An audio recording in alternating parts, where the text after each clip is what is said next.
এই হচ্ছে অন্নপূর্ণা যোজনার সম্পূর্ণ ফর্ম। প্রথম পাতায় দিতে হবে পরিবারের সমস্ত সদস্যের তথ্য, এখানে দিতে হবে সমস্ত সম্পত্তি এবং সম্পত্তির পরিমাণ, এখানে দিতে হবে পরিবারের ইনকাম এবং পেশা, এখানে দিতে হবে সমস্ত ব্যাংক অ্যাকাউন্টের ডিটেলস, এখানে দিতে হবে সামাজিক মর্যাদা, এখানে দিতে হবে পরিবারের কোন সদস্য কোন সরকারি প্রকল্প পাচ্ছে। নমস্কার সবাইকে, আজকের ভিডিওতে এখন আমার কাছে রয়েছে অন্নপূর্ণা যোজনার সম্পূর্ণ ফর্ম। এখানে বাংলা ভার্সনের ফর্মটি রয়েছে। বাংলা ভার্সনের ফর্মের মধ্যে টোটাল 13টি পৃষ্ঠা রয়েছে। ইংরেজি ভার্সনের ফর্মের ক্ষেত্রে 11টি পৃষ্ঠা রয়েছে। আমি তোমাদের একদম ধাপে ধাপে সম্পূর্ণ ফর্মটা ফিল আপ করে দেখিয়ে দেবো। এই সম্পূর্ণ ফর্মের মধ্যে কোথায় কোথায় কোন কোন তথ্যগুলো দিলে একদম সঠিক হবে এবং তোমরা সকলেই অন্নপূর্ণা যোজনা পাবে সেই বিষয়ে কিন্তু আমি বলে দেবো। অবশ্যই সম্পূর্ণ ভিডিওটা দেখার চেষ্টা করবে। একটু যদি ছোট্ট ভুল হয়ে যায় তাহলে কিন্তু এই অন্নপূর্ণা যোজনা পাওয়া যাবে না। তাই বলছি সম্পূর্ণ ভিডিওটা তোমরা দেখবে। তোমাদের একদম স্টেপ বাই স্টেপ কোনখানে মার্ক করে দেখিয়ে দিচ্ছি। প্রথম পয়েন্ট, পরিবারের প্রধানের নাম। ঠিক এই জায়গাটাতে পরিবারের প্রধান যে রয়েছে, কারোর মা হতে পারে, কারোর বাবা হতে পারে, পরিবারের প্রধান যে রয়েছে তার নামটা এখানে লেখা হবে। তার জন্ম তারিখ, পরিবারের প্রধান যে রয়েছে তার জন্ম তারিখ, দিন, মাস, বছর। এখানে আমি একটা ডেমো ডেট দিয়ে দিলাম 1/1/1996। ঠিক এইরকম ফরম্যাটেই দেওয়া হবে। বাংলাতেও তোমরা চাইলে লিখতে পারো। এরকম ভাবে ডান দিকে বা বাঁ দিকে যে কোনো একটা জায়গায় লিখবে। এই জায়গাগুলোয় কিন্তু কোনো কিছু লেখা হবে না। আগেই বলে দিচ্ছি, এটা শুধুমাত্র দেখো নির্দেশনা লেখা রয়েছে, মানে এখানে নির্দেশ দেওয়া রয়েছে যে এই ঘরের মধ্যে কোথায় কি লিখবে, কোথায় কি ইনপুট দেবে সেটাই। কিন্তু এখানে দেখো লেখা রয়েছে বিকল্প বা ইনপুট, মানে এখানে অপশন থাকবে এবং এখানের মধ্যেই লিখতে হবে। এখানে কি লিখতে হবে তার ডিটেলস থাকবে এবং তথ্যটা এই ঘরের মধ্যে দিতে হবে, মাঝের ঘরটার মধ্যে, এবং তথ্যটা দেওয়ার জন্য কি নির্দেশ রয়েছে সেটা ডান দিকের ঘরের মধ্যে লেখা রয়েছে। এরপরে পরিবারের প্রধানের লিঙ্গ কি, পুরুষ নাকি মহিলা নাকি অন্যান্য। যদি বাবা হয় মানে পুরুষ হলে পুরুষ দেবে, মহিলা হলে মহিলা দেবে। পরিবারের প্রধানের আধার নম্বর, যে আধার নাম্বার রয়েছে টোটাল 12টা ডিজিট সঠিকভাবে এই ঘরের মধ্যে কিন্তু লিখে দিতে হবে। এরপর রয়েছে পরিবারের সদস্য সংখ্যা কজন রয়েছে টোটাল, শুধুমাত্র সংখ্যায় এখানে লিখতে হবে। এখানে যেহেতু পরিবারের কথা এলো তাই পরিবার বলতে এই ফর্মের মধ্যে কি বোঝানো হয়েছে সেটা কিন্তু ফর্মের শেষ পাতাতে লেখা রয়েছে। পরিবার বলতে এমন একদল ব্যক্তিকে বোঝায় যারা সাধারণত একসঙ্গে বসবাস করেন এবং একই রান্নাঘর থেকে খাবার গ্রহণ করে থাকে। একজন হেড অফ দ্য ফ্যামিলি অর্থাৎ পরিবারের প্রধান এবং 5 জন সদস্য পর্যন্ত দেওয়া যাবে, সেটা আমি পরবর্তীতে আসছি। তো যাদের পরিবারের যতজন সদস্য রয়েছে সেই সদস্যরা এখানে সংখ্যায় লিখতে হবে। আমি এখানে দিয়ে দিলাম 4। এরপর রয়েছে ঠিকানা, এখানে একদম প্রপার স্থায়ী ঠিকানা দিতে হবে, স্থায়ী ঠিকানা। পরিবারের যে প্রধান রয়েছে তার আধার কার্ডটা ব্যবহার করবে, সেখানে একদম সঠিক ঠিকানাটা দেওয়া থাকে, সেই অনুযায়ী সঠিক ঠিকানাটা কিন্তু এখানে লিখতে হবে। একদম গ্রাম, পোস্ট অফিস, পুলিশ স্টেশন, জেলা, পিনকোড পর্যন্ত সমস্ত কিছু সঠিকভাবে কিন্তু এই ঘরটার মধ্যে ফিল আপ করতে হবে। এরপর রয়েছে যোগাযোগ নম্বর, এখানে একটা নির্দেশিকা দেওয়া রয়েছে, বিশেষত পরিবারের প্রধানের আধার নম্বর সংযুক্ত মোবাইল নম্বর, অর্থাৎ সেই মোবাইল নাম্বারটা এখানে দিতে হবে যেটার সঙ্গে আধার কার্ড লিঙ্ক রয়েছে, সেরকম একটি মোবাইল নাম্বার এখানে দিতে হবে। এরপরে 9 নম্বর পয়েন্ট বলছে নাম, জন্ম তারিখ, লিঙ্গ, পরিবারের প্রধানের সঙ্গে সম্পর্ক, আধার নম্বর, পরিবারের সকল সদস্যের। এখানে পরিবারের সকল সদস্য হবে, পরিবারের প্রধানের সমস্ত ডিটেলস কিন্তু আগেই দেওয়া হয়ে গেছে। পরিবারের প্রধান সদস্যের নাম, তার সঙ্গে তার জন্ম তারিখ, তার লিঙ্গ, তার আধার নম্বর, সমস্ত কিছু কিন্তু এখানে দেওয়া হয়ে গেছে। তাই আবার দ্বিতীয়বার কিন্তু এই কোনো সদস্যের ঘরে পরিবারের প্রধানের নাম কিন্তু লিখবে না।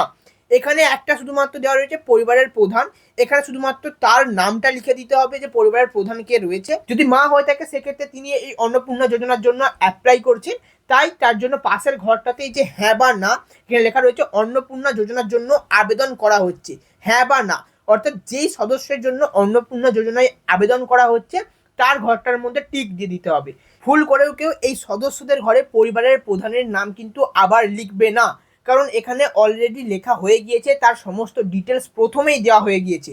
তাই শুধুমাত্র এখানে পরিবারের প্রধানের ডিটেলসটা, শুধুমাত্র নামটা এখানে লিখতে হবে এবং তিনি যদি এই অন্নপূর্ণা যোজনার জন্য আবেদন করে থাকেন তাহলে হ্যাঁ লিখতে হবে, না হলে কিচ্ছু করার দরকার নেই। এরপর রয়েছে সদস্য, পরিবারের একজন সদস্য কে রয়েছে, সদস্য নম্বর 1। এখানে সদস্য 1-এর নাম, তারপরে জন্ম তারিখ, তার লিঙ্গ অর্থাৎ পুরুষ নাকি মহিলা, তারপরে পরিবারের প্রধানের সঙ্গে সম্পর্ক, যদি বাবা পরিবারের প্রধান হয়ে থাকে, যদি এবং সদস্য মা হয়ে থাকে সেক্ষেত্রে এখানে স্ত্রী লিখে দিতে হবে। এরপরে যদি পুত্র হয়ে থাকে পুত্র, কন্যা হয়ে থাকলে কন্যা, স্বামী হয়ে থাকলে স্বামী, এরকমভাবে যেই সম্পর্কটা রয়েছে সেই সম্পর্কটা এখানে লিখতে হবে এবং সেই সদস্যের আধার নম্বর এই ঘরটার মধ্যে লিখতে হবে। একইভাবে যতজন সদস্য রয়েছে সেই সদস্যদের এখানে নাম, জন্ম তারিখ, লিঙ্গ পুরুষ নাকি মহিলা, এরকমভাবে লিখে যেতে হবে এবং যেই সদস্য এই অন্নপূর্ণা যোজনার জন্য ফর্মটা ফিল করছে তার পাশেই কিন্তু এই হ্যাঁ ঘরের মধ্যে টিক দিয়ে দিতে হবে। এরপরে আরও একটা কথা বলে রাখি, এর পরবর্তীতে এই সদস্যদের আরও অনেক ডিটেলস কিন্তু দিতে হবে। সেক্ষেত্রে বলে রাখি, এই সদস্য 1 নম্বরের ঘরে যার নাম লেখা হবে, পরবর্তী তথ্যের ক্ষেত্রে সদস্য 1-এর ঘরে কিন্তু এই সদস্য 1 যে রয়েছে তারই ডিটেলসগুলো দেওয়া সব থেকে ভালো হবে। এখানে যে থাকবে তারই কিন্তু এখানে সদস্য 1-এর ঘরে সমস্ত ডিটেলস দিতে হবে। এটাই কিন্তু সব থেকে বেস্ট হবে এবং এটাই কিন্তু নিয়ম রয়েছে। পরপর যতজন সদস্য রয়েছে সেই সদস্যদের ডিটেলস কিন্তু এখানে পরপর দিয়ে দিতে হবে। এরপরে রয়েছে পরিবারের প্রধান ও পরিবারের সকল প্রাপ্তবয়স্ক সদস্যদের ব্যাংক অ্যাকাউন্ট। এখানে প্রাপ্তবয়স্ক মানে 18 বছরের ঊর্ধ্বে বা 18 বছর হয়েছে বা তার ঊর্ধ্বে যারা রয়েছে সেই সমস্ত সদস্যদের ব্যাংক অ্যাকাউন্টের ডিটেলস এখানে দিতে হবে। কেন বললাম যে সদস্য 1-এ যার নাম লেখা হবে, সদস্য 1-এর ঘরে কিন্তু তারই ডিটেলসগুলো দিতে হবে পরবর্তী তথ্যগুলোর ক্ষেত্রে। কারণ এখানে দেখো লেখা রয়েছে যে সদস্য 1, এখানে কিন্তু তার নামটা আবার আলাদা করে কিন্তু দেওয়া নেই।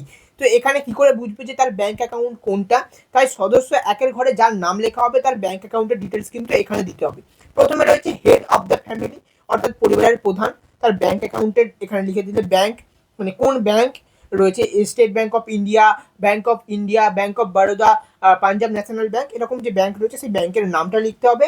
অ্যাকাউন্ট নাম্বার কি রয়েছে, অ্যাকাউন্ট নাম্বারের ঘরে লিখতে হবে। আইএফএস কোড এখানে দিতে হবে সেই ব্যাংকের, অর্থাৎ ব্রাঞ্চের যে কোড রয়েছে সেটাকে আইএফএস কোড বলা হয়, সেটা কিন্তু এই ঘরে দিতে হবে। একইভাবে সদস্য 1-এর ব্যাংকের নাম, অ্যাকাউন্টের নাম, আইএফএস কোড, এইভাবেই কিন্তু পরপর তাদের ডিটেলসগুলো এখানে ফিল করে দিতে হবে। এখানে আরও একটি ডিটেলস দেওয়া রয়েছে যে ডিবিটি ক্রেডিটের জন্য আধার লিঙ্ক যুক্ত ব্যাংক অ্যাকাউন্ট প্রদান করুন। অর্থাৎ যে ব্যাংক ডিটেলসটা এখানে দিতে হবে সেটাই যেন ডিবিটি লিঙ্ক করা থাকে, অর্থাৎ আধার সিডিং ট্রান্সফার এনাবেল করা থাকে। এই যে আধার সিডিং ট্রান্সফার বা ডিবিটি লিঙ্ক, এটা কিন্তু বেশিরভাগ ব্যাংক অ্যাকাউন্টের ক্ষেত্রেই করা থাকে যেগুলোতে বিভিন্ন সরকারি প্রকল্পের টাকা আসে। এরপর রয়েছে ভোটার কার্ডের ডিটেলস, অর্থাৎ এপিক নাম্বার এখানে দিতে হবে এবং বিধানসভা ক্ষেত্র অংশ নম্বর। পরিবারের প্রধান এবং সকল প্রাপ্তবয়স্ক সদস্যদের কিন্তু এই তথ্যগুলো এখানে দিতে হবে। এখানে দিতে হবে পরিবারের প্রধানের ভোটার কার্ডের আইডি নাম্বার বা ভোটার কার্ডের নাম্বারটা যেটা রয়েছে এপিক নাম্বার। এরপরে তার পরবর্তী ঘরের মধ্যে দিতে হবে বিধানসভা ক্ষেত্র, মানে কোন বিধানসভার মধ্যে পড়ছে এবং বুথ নম্বর বা অংশ নম্বর কত। বিধানসভা ক্ষেত্রের নাম লেখা হবে, তারপরে কমা দিয়ে যে নাম্বারটা রয়েছে বুথ নাম্বার বা পার্ট নাম্বার সেটা কিন্তু লিখে দিতে হবে। এভাবে সদস্য 1-এরও কিন্তু এখানে ভোটার নাম্বার, ভোটার কার্ডের আইডি নাম্বার বা এপিক নাম্বার, তার বিধানসভা ক্ষেত্র এবং তার বুথ নাম্বার কি রয়েছে, পরপর সকল সদস্যদের কিন্তু এখানে ডিটেলসগুলো লিখে দিতে হবে। তাদের ভোটার কার্ডের নাম্বার, বিধানসভা ক্ষেত্র এবং কোন বুথে ভোট দেয় বা পার্ট নাম্বার কি সেটাও কিন্তু এখানে লিখতে হবে। এরপর রয়েছে বিভাগ। এটা কিন্তু ইংরেজিতে কাস্ট বা ক্যাটাগরি বলা হচ্ছে, যেহেতু এখানে বঙ্গানুবাদ করা হয়েছে এই কারণে বললাম যে অনেক শব্দই কিন্তু আনকমন মনে হতে পারে। বিভাগ মানে কাস্ট বা ক্যাটাগরি। অসংরক্ষিত মানে হচ্ছে জেনারেল কাস্ট। তারপর রয়েছে অসংরক্ষিত আর্থিকভাবে দুর্বল মানে ইডাব্লিউএস, ইকোনমিক্যালি উইকড। তারপরে রয়েছে তপশিলি জাতি এসসি, তারপরে তপশিলি উপজাতি এসটি, অন্যান্য অনগ্রসর শ্রেণী ওবিসি। এরকম যেই কাস্ট তোমার হবে সেই কাস্টে কিন্তু টিক দিয়ে দিতে হবে। যদি কারোর ওবিসি হয়ে থাকে ওবিসি দেবে, এসসি হলে এসসি, এসটি হলে এসটি। এইভাবে কিন্তু পরপর সঠিকভাবে সঠিক ঘরের মধ্যে টিক দেবে। এরপরে আছে রেশন কার্ডের তথ্য বা খাদ্য ভর্তুকি। আপনার কি ডিজিটাল রেশন কার্ড রয়েছে? অর্থাৎ যেটা বললাম যে ছোট রেশন কার্ড, নীল বা সাদা যে রেশন কার্ড হয়ে থাকে সেই রেশন কার্ড কি আপনার রয়েছে? যদি থাকে হ্যাঁ, আর যদি না থাকে তাহলে না এ টিক চিহ্ন দেবে। এরপর রয়েছে যদি হয় তবে কার্ডের ধরন উল্লেখ করতে হবে। যে রেশন কার্ড রয়েছে ডিজিটাল রেশন কার্ড, সেখানে যে নাম্বার রয়েছে ওই নাম্বারের শুরুতেই কিন্তু AAY, SPHH, PHH, RKSY2 এরকম যে রয়েছে এরকম সংখ্যা যেটা রয়েছে রেশন কার্ডটা ভালো করে দেখে নিয়ে যেটা থাকবে সেটা এখানে টিক চিহ্ন দিয়ে দিতে হবে। আমি এখানে যেমন দিয়ে দিলাম SPHH। তো তোমাদের রেশন কার্ডের ক্ষেত্রে যেটা থাকবে সেটাই কিন্তু এখানে টিক চিহ্ন দিয়ে দেবে। এরপরে পরিবারটির রেশন দোকান থেকে মাসিক রেশন তুলছে কি না। যদি তোমরা মাসে মাস তোমাদের রেশন দোকান থেকে রেশন সংগ্রহ করে থাকো তাহলে সেক্ষেত্রে হ্যাঁ দেবে, আর যদি না রেশন সংগ্রহ করে থাকো তাহলে না দেবে। এক্ষেত্রে বেশিরভাগ জনই কিন্তু রেশন তুলে, তাই তার জন্য হ্যাঁ। এরপর রয়েছে সম্পদ বা সম্পত্তি। বাড়ির ধরন, আপনার বাড়িতে কি 3টি বা তার বেশি পাকা ঘর রয়েছে? মানে আপনার যে বাড়ি, 3টে আলাদা আলাদা বাড়ির কথা বলছে না, আপনার যে বাড়ি রয়েছে সেই বাড়ির মধ্যে 3টি বা তার বেশি পাকা ঘর মানে যে রুম বলছে সেই রুম কি রয়েছে? যদি থাকে তাহলে হ্যাঁ, যদি না থাকে তাহলে না। এরপর রয়েছে পারিবারিক জমির মালিকানা আছে কিনা। যদি থাকে তাহলে হ্যাঁ, যদি না থাকে সেক্ষেত্রে না। এরপর রয়েছে পরিবারের সকল সদস্যের মোট জমির পরিমাণ, এখানে শতকে দিতে হবে। অর্থাৎ পরিবারের যে সদস্য রয়েছে 4 জন বা 5 জন বা 3 জন, সেই সদস্যদের টোটাল কত শতক জমি রয়েছে, একর না, এখানে শতকে উল্লেখ করতে হবে কত শতক রয়েছে, বা কাঠাতে উল্লেখ করলেও হবে না, বিঘাতে উল্লেখ করলেও হবে না। জমির যে রেকর্ড থাকে, মিউটেশনের পরে যে রেকর্ড হয়, সেই রেকর্ডে একদম প্রপার শতক লেখা থাকে, বা এখানে একর লেখা থাকে, 1 পয়েন্ট সামথিং লেখা থাকে, 2 পয়েন্ট সামথিং থেকে থাকে, সেক্ষেত্রে সেটাকে 100 দিয়ে গুণ করলে যেটা হবে সেটা কিন্তু শতক লিখে দিতে হবে।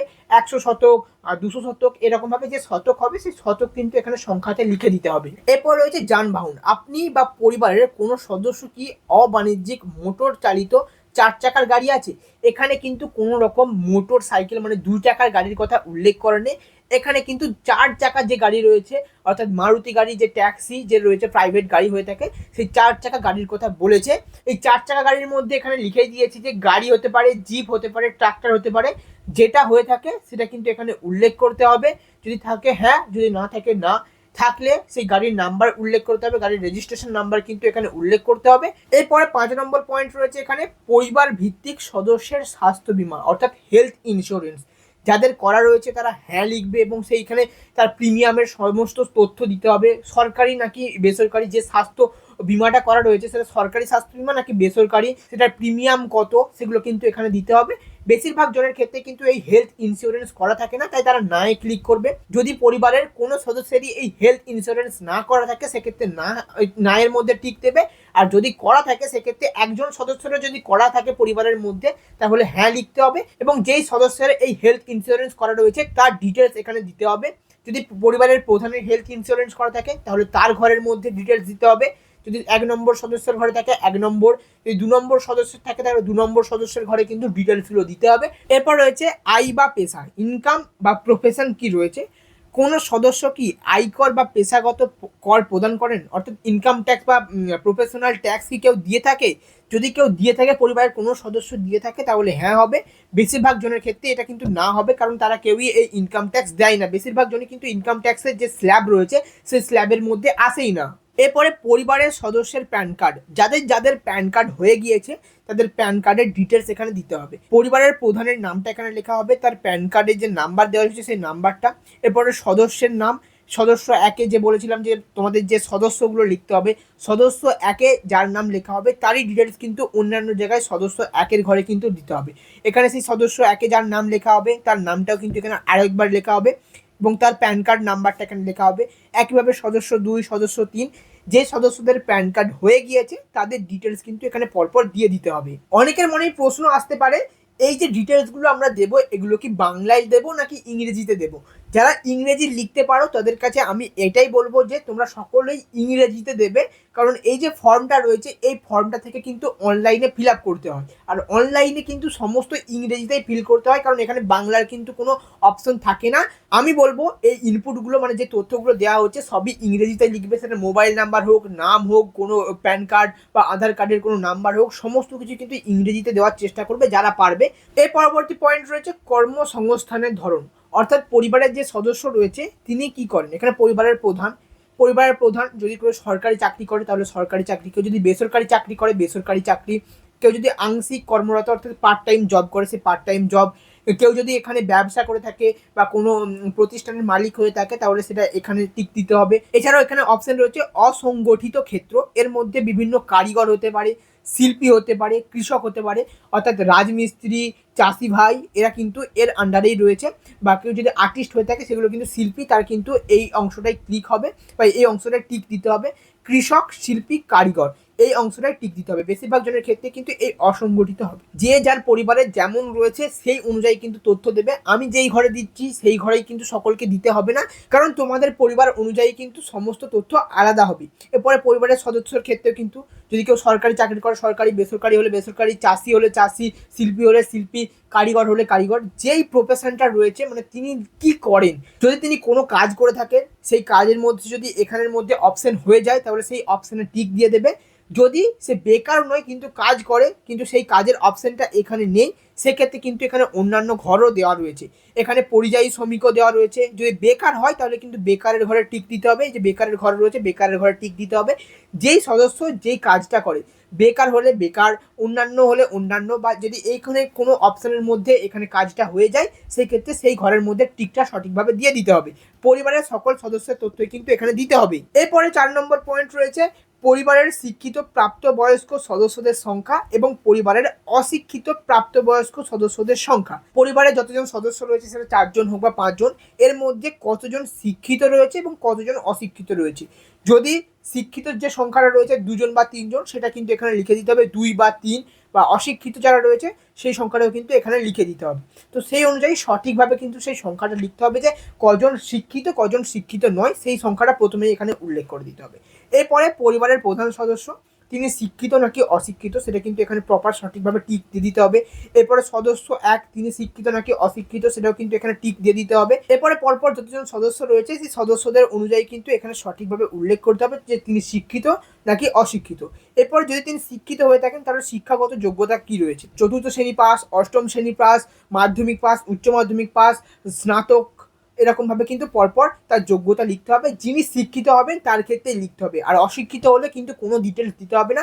শিক্ষিত হলেই তার শিক্ষাগত যোগ্যতা কিন্তু এখানে উল্লেখ করতেই হবে। অবশ্যই এখানে শিক্ষিত প্রাপ্ত বয়স্ক সদস্যদের তথ্য দিতে হবে, অর্থাৎ যাদের 18 বছর বা তার বেশি বয়স হয়ে গিয়েছে তার তথ্যই কিন্তু এখানে দিতে হবে। এরপর রয়েছে 5 নম্বর পয়েন্ট, কোনো সদস্য কি কোনো সাংবিধানিক পদ, মন্ত্রী, সাংসদ বা বিধায়ক বা পৌর স্থানীয় সংস্থা বা পঞ্চায়েত সংস্থায় প্রাক্তন বা বর্তমান কর্মচারী, মানে এখানে ধারক লেখা রয়েছে, মানে তিনি কি বর্তমানে বা আগে এই সমস্ত কোনো পদের মধ্যে কি কোনো কাজ করেছেন, তাহলে যদি হ্যাঁ হয়ে থাকে তাহলে হ্যাঁ দিতে হবে, আর যদি না হয়ে থাকে তাহলে না দিতে হবে। আর যদি হ্যাঁ হয়ে থাকে সেক্ষেত্রে এর মধ্যে এই পদে যে যিনি ছিলেন বা রয়েছেন তার সদস্য সংখ্যার নম্বর দিতে হবে। আমি ওই জন্য বলেছিলাম যে যেই সদস্যের ঘরে নাম লেখা হবে, যে 1 নম্বর সদস্য যিনি রয়েছেন তার 1 নম্বর সদস্যের ঘরে কিন্তু সকল জায়গাতে কিন্তু তারই ডিটেলস দিতে হবে।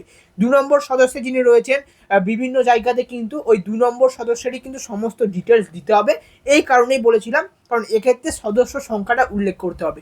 যত নম্বর সদস্য এই যে কোনো একটা পদের মধ্যে ছিলেন তার সংখ্যাটা কিন্তু এখানে উল্লেখ করতে হবে। এর পরবর্তী পয়েন্ট রয়েছে, কোনো সদস্য কি সরকারি পেনশন পান, যদি হ্যাঁ হয়ে থাকে তাহলে হ্যাঁ দিতে হবে এবং তার সদস্য নম্বরটা কিন্তু এখানে দিতে হবে একইভাবে। আর যদি কেউ সরকারি পেনশন না পেয়ে থাকে, অর্থাৎ যারা সরকারি চাকরি করতো রিটায়ার্ড হয়ে গেছে তাদের কিন্তু এই সরকারি পেনশন আসে, তো সেক্ষেত্রে যদি কারোর পরিবারে কেউ থেকে থাকে তাহলে হ্যাঁ দেবে এবং সেই সদস্যের সংখ্যাটা কিন্তু এখানে সঠিকভাবে লিখে দিতে হবে যে কত নম্বর সদস্য। এরপর রয়েছে, কোনো সদস্য কি জিএসটির অধীনে নিবন্ধিত রয়েছে। এক্ষেত্রে বলে রাখি, যে সমস্ত ব্যক্তিরা ব্যবসা করে থাকে তাদের অনেকেরই কিন্তু জিএসটি থেকে থাকে। তো যাদের জিএসটি রয়েছে তাহলে হ্যাঁ অপশানে ক্লিক করতে হবে, যাদের নেই তাদেরকে না অপশানে ক্লিক করতে হবে। যাদের জিএসটি রয়েছে তারাই কিন্তু এখানে ইনপুট দেবে, যাদের নেই তারা না করে বেরিয়ে চলে যাবে, সরাসরি না বেরিয়ে চলে যাবে। তারপরে রয়েছে পরিবারের মোট বার্ষিক আয় কত, এখানে বলেছে পরিবারের। এক্ষেত্রে পঞ্চায়েতের ইনকাম সার্টিফিকেট থাকতে পারে, যাদের স্যালারিড পার্সন রয়েছে তাদের স্যালারি সার্টিফিকেট। তো সেই অনুযায়ী পরিবারের যে সকল সদস্য রয়েছে তাদের মোট যে ইনকাম রয়েছে সেটা কিন্তু এখানে সংখ্যায় লিখতে হবে। এর পরবর্তী মেন হেডিং পয়েন্ট আসছে অন্যান্য পরিচয়। এখানে প্রথম রয়েছে যারা সিএএ আবেদনের বর্তমান অবস্থা যদি থাকে, অর্থাৎ যারা সিএএতে অ্যাপ্লিকেশন করেছে বা আবেদন করেছে সেই আবেদনের কি অবস্থায় রয়েছে সেই তথ্য কিন্তু এখানে দিতে হবে। এরপর রয়েছে অন্যান্য আরও তথ্য, যার মধ্যে রয়েছে Kisan credit card, artist credit card, তার সঙ্গে রয়েছে স্টুডেন্ট ক্রেডিট কার্ড, মৎস্যজীবী ক্রেডিট কার্ড। তো এরকম যে কার্ডগুলো রয়েছে, অর্থাৎ যে জীবিকার সঙ্গে যুক্ত বা যে পেশার সঙ্গে যুক্ত সেই পেশার যদি কোনো কার্ড থেকে থাকে, অর্থাৎ যারা কৃষক, মৎস্যজীবী, শিল্পী, তাদের যে কার্ড, যারা স্টুডেন্ট রয়েছে তাদের স্টুডেন্ট ক্রেডিট কার্ড থেকে থাকে, তাদের যে কার্ড রয়েছে যদি থেকে থাকে তাহলে তার নাম্বারটা দিতে হবে, তার আইডি সংখ্যা দিতে হবে এবং যে তারিখে সেই কার্ডটা ইস্যু করা হয়েছে সেই তারিখটা কিন্তু এখানে দিতে হবে। এরপরে আসে একটা মোস্ট ইম্পর্টেন্ট, যদি SIR 2026-এর নাম বাদ পড়ে তবে মামলাটি ট্রাইব্যুনালের বিচারাধীন রয়েছে। অর্থাৎ যাদের নাম SIR এ বাদ পড়েছে এবং ট্রাইব্যুনালের বিচারাধীন রয়েছে তাদের যদি কোনো সদস্যের হয়ে থাকে সেক্ষেত্রে কিন্তু তার ডিটেলস এখানে দিতে হবে। 2026-এর যে SIR হয়েছে সেই SIR-এ যদি কারোর নাম বাদ পড়ে থাকে এবং সেই মামলাটা ট্রাইব্যুনালে বিচারাধীন রয়েছে সেক্ষেত্রে কিন্তু এখানে দিতে হবে। আর না হলে কিন্তু তাদের জন্য এই প্রযোজ্য নয়, অর্থাৎ যাদের নাম আগেও ভোটার লিস্টে ছিল এবং 2026-ও ভোটার লিস্টে রয়েছে, সেই সমস্ত সদস্যদের ক্ষেত্রে কিন্তু এখানে প্রযোজ্য নয়, এই ঘরের মধ্যে টিক দিয়ে বেরিয়ে যেতে হবে। এরপরে না কারা দেবে, যাদের এই বাদ পড়েছিল আবার ট্রাইব্যুনালের মাধ্যমে কিন্তু সংশোধন হয়ে আবার নাম উঠে গেছে, তাদের ক্ষেত্রে কিন্তু না হবে। আর যাদের আগেও নাম ছিল আর কোনো রকম সমস্যা ছাড়া বা কোনো রকম মামলা বা কোনো রকম বিচারাধীন মামলার ক্ষেত্রে যেতেই হয়নি, তাদের নাম সরাসরি এসআইআর লিস্টে উঠে গেছে, তাদের ক্ষেত্রে কিন্তু সরাসরি এই প্রযোজ্য নয় ঘরের মধ্যে টিক দিয়ে দেওয়া হবে। একইভাবে সদস্য 1 প্রযোজ্য নয়, সদস্য 2 প্রযোজ্য নয়, পরপর সঠিকভাবে সেই ঘরের মধ্যে টিক দিয়ে দিতে হবে যে কোন ঘরটা তার ক্ষেত্রে অ্যাপ্লিকেবল হচ্ছে, অর্থাৎ যে সদস্য রয়েছে তার ক্ষেত্রে কোন ঘরটা অ্যাপ্লিকেবল হচ্ছে। এরপর রয়েছে সামাজিক মর্যাদা এবং নির্ভরশীল ব্যক্তিগণ। প্রথমেই অপশন রয়েছে বিদ্যালয়ে অধ্যয়নরত পরিবারের সকল শিশুর বিবরণ। এবারে বিদ্যালয়ে কোথা থেকে পড়াশোনা হয়, প্রি প্রাইমারি থেকে শুরু করে ক্লাস 12 পর্যন্ত কিন্তু এখানে পড়াশোনা হয়। সেরকম যদি কোনো সদস্য থেকে থাকে, এর মধ্যে প্রথম অপশন রয়েছে সদস্য নম্বর, অর্থাৎ পরিবারের যে সদস্য রয়েছে, যেটা আগেই আমরা সবার প্রথম পাতাতেই ফিল আপ করেছিলাম যে কোন কোন সদস্য রয়েছে তাদের নাম। তো সেক্ষেত্রে ওর মধ্যে যেই সদস্য শিশু সদস্য রয়েছে তার সংখ্যাটা কিন্তু এখানে লিখতে হবে, 2, 3, 4 যেটা হবে সেটা কিন্তু এখানে উল্লেখ করতে হবে সদস্য নম্বর। সেক্ষেত্রে তার সদস্য নম্বর প্রথমে দেওয়া হবে, শিশুর নাম, সে কোন শ্রেণীতে পড়াশোনা করছে, তার বিদ্যালয়ের নাম কি এবং বিদ্যালয়ের ধরন। এখানে রয়েছে সরকারি, সরকারি সাহায্যপ্রাপ্ত, সরকারি স্পন্সার্ড বিদ্যালয়, বেসরকারি, স্বীকৃত মাদ্রাসা, অন্যান্য মাদ্রাসা এবং অন্যান্য। এক্ষেত্রে বেশিরভাগ স্টুডেন্ট যারা রয়েছে তারা কিন্তু সরকারি এবং সরকারি সাহায্যপ্রাপ্ত প্রথম অপশনের ঘরেই কিন্তু বেশিরভাগ জনেরই হবে যারা সরকারি স্কুলে পড়াশোনা করছে। একইভাবে যদি 2টি স্কুল স্টুডেন্ট থেকে থাকে সেক্ষেত্রে তার সদস্য 1 হবে, সদস্য 2 হবে। এরকমভাবে যজন শিশু থাকবে তাদের সদস্য সংখ্যা সহ কিন্তু সমস্ত ডিটেলস এখানে পরপর দিয়ে দিতে হবে। এরপর রয়েছে শিশুদের টিকাকরণের বর্তমান অবস্থা। শিশু সদস্য 1, 2, 3, 4, এখানে যে শিশুরা স্কুলে পড়াশোনা করেছে তাদের যে তথ্য দেওয়া রয়েছে এবং সেই অনুযায়ী যারা শিশু সদস্য 3, শিশু সদস্য 4, 1, 2 সেই অনুযায়ী কিন্তু তার ডিটেলস দিতে হবে। যদি সেই শিশুর কোনো টিকাকরণ চলছে বা শুরু হয়েছে বা সম্পূর্ণ হয়ে গেছে, তার জন্য কিন্তু এই হ্যাঁ ঘরে টিক দিতে হবে। আর যদি কোনো শিশুর কোনো টিকাকরণ হয়নি সেক্ষেত্রে কিন্তু এই ঘরের মধ্যে টিক দিতে হবে যে টিকাকরণ করা হয়নি, তার কোনো রকম টিকাকরণ হয়নি। আর যে শিশুর টিকাকরণ হয়েছে বা শুরু হয়েছে বা একদম সম্পূর্ণ হয়ে গিয়েছে তাদের ক্ষেত্রে কিন্তু হ্যাঁ টিকাকরণ শুরু হয়েছে এবং সম্পূর্ণ হয়েছে এই ঘরের মধ্যে টিক দিতে হবে। এরপর রয়েছে সরকারি প্রকল্পের আওতায় সুবিধা। এর মধ্যে কোন কোন সদস্য কোন কোন সরকারি প্রকল্প পাচ্ছে, কিসের মাধ্যমে, ডিবিটির মাধ্যমে, ডাইরেক্ট বেনিফিশিয়ারি ট্রান্সফার। আপনি কি কোনো সরকারি প্রকল্পের সুবিধা ডিবিটির মাধ্যমে পাচ্ছেন? যদি পরিবারের প্রধান সদস্য ডিবিটির মাধ্যমে কোনো প্রকল্প পেয়ে থাকে সেই ক্ষেত্রে হ্যাঁ ঘরে টিক হবে এবং তিনি কোন প্রকল্পটা পাচ্ছেন সেটা কিন্তু উল্লেখ করতে হবে। আর যদি কোনো রকম প্রকল্পের সুবিধা ডিবিটির মাধ্যমে না পান সেক্ষেত্রে না উল্লেখ করে দিতে হবে। এখানে দেখো পরপর ঘর দেওয়া রয়েছে কোন কোন প্রকল্প পাচ্ছে এই ডিবিটির মাধ্যমে পরিবারের প্রধান সদস্য বা অন্যান্য সদস্য। এখানে 5টা করে ঘর দেওয়া রয়েছে, কোন কোন প্রকল্পগুলো পাচ্ছে তার নামটা সঠিকভাবে এখানে উল্লেখ করতে হবে। এরপর আর একটা অপশন দেওয়া রয়েছে যে প্রত্যাহার করতে চান, অর্থাৎ তুমি কি এই যে প্রকল্পগুলো এখানে উল্লেখ করছো, যে প্রকল্পগুলো তুমি ডিবিটির মাধ্যমে পাচ্ছ, সেই কোনো প্রকল্প যদি তুমি নিতে না চাও, যে আমি এই প্রকল্পটা নিতে চাই না, সেক্ষেত্রে সেই প্রকল্প যে নামটা লেখা হবে তার পাশে এই হ্যাঁ ঘরে টিক দেবে। যারা প্রকল্পটা না নিতে চায়, যারা নিতে চায় তারা কোনো রকমভাবে ভুল করেও এই হ্যাঁ ঘরে কিন্তু টিক দেবে না। যদি তুমি এই হ্যাঁ ঘরে টিক দিয়ে দাও সেক্ষেত্রে কিন্তু সেই প্রকল্পটা আর কোনো দিন পাবে না। এখানে লেখা রয়েছে এই প্রকল্পটা কি নিজে থেকে প্রত্যাহার করতে চান, মানে তোমাকে বলছে তুমি কি এই প্রকল্পটা কি আর নেবে না। আমি এই জন্য বারবার এটাকে রিপিট করে যাচ্ছি, যে প্রকল্পের নামটা লিখবে তার পাশে এই হ্যাঁ ঘরে কোনো রকমভাবেই কিন্তু টিক চিহ্ন দেবে না। এখানে তুমি প্রকল্পের ঘরে যে নামটা লিখছো তার পাশের এই হ্যাঁ ঘরে কোনো রকমভাবেই কিন্তু হ্যাঁ টিক দেবে না যদি তুমি প্রকল্পটা নিতে চাও। আর যদি তুমি প্রকল্পটা না নিতে চাও সেক্ষেত্রে কিন্তু এই হ্যাঁ ঘরে টিক দেবে। আমি ওই জন্য বারবার এই একটা কথাকে রিপিট করে যাচ্ছি যাতে তোমাদের এই কথাটা মনে পড়ে যায় যখন তোমরা ফর্ম ফিল আপ করবে, যে এই হ্যাঁ ঘরে ভুল করেও টিক দিয়ে দেবে না। এই হ্যাঁ ঘরে ভুল করে টিক দিয়ে দিলে কিন্তু সেই প্রকল্পটা থেকে তোমার নাম বাদ পড়ে যাবে। এই প্রকল্পের তথ্যগুলোর পরে 2 নম্বর পয়েন্ট রয়েছে বাদ দেওয়া হলে কারণ। এখানে একদম পরিষ্কার লেখা রয়েছে অফিসার কর্তৃক পূরণীয়, অর্থাৎ যে অফিসার এই ফর্মটা থেকে ভেরিফিকেশন করবে সে এই ঘরগুলো পূরণ করবে। তোমরা কেউ কোনো রকমভাবে এই ঘরটাতে হাত দেবে না। এই 2 নম্বর যে ঘরটা রয়েছে আমি এখানে দাগ দিয়ে দেখিয়ে দিচ্ছি, কারণ যাতে তোমরা সকলেই বুঝতে পারো এবং যখন ফর্ম ফিল আপ করবে তখন যাতে এই ঘরগুলো চোখে পড়ে যায় যে আমি এখানে এই মার্কটা করেছিলাম, যাতে তোমাদের চোখের সামনে ভেসে আসে। তাই জন্য কিন্তু এখানে আমি মার্ক করে করে দেখিয়ে দিচ্ছি। এই 2 নম্বর ঘরটা তোমাদের ফিল আপের জন্য নয়, অফিসের ইউজের জন্য। এরপর একটি স্বঘোষণা এবং সম্মতি রয়েছে, আমি পড়ে শোনাচ্ছি। আমি এই মর্মে ঘোষণা করছি যে ওপরে প্রদত্ত তথ্য আমার জ্ঞান ও বিশ্বাস অনুযায়ী সত্য ও প্রযোজ্য ক্ষেত্রে আমি সকল সহায়ক নথি প্রদান করেছি এবং ওপরে উল্লিখিত কোনো মানদণ্ড বাদ দিইনি। আমি অবগত যে আমার প্রদত্ত কোনো তথ্য মিথ্যা প্রমাণিত হলে আমার সামাজিক সুরক্ষা সংক্রান্ত সুবিধাসমূহ বন্ধ হয়ে যেতে পারে। আমরা এতক্ষণ যে ফর্মের বিভিন্ন ডিটেলসগুলো দিয়ে এলাম, সেই ডিটেলসগুলো কিন্তু কোনো রকমভাবে মিথ্যা হওয়া চলবে না।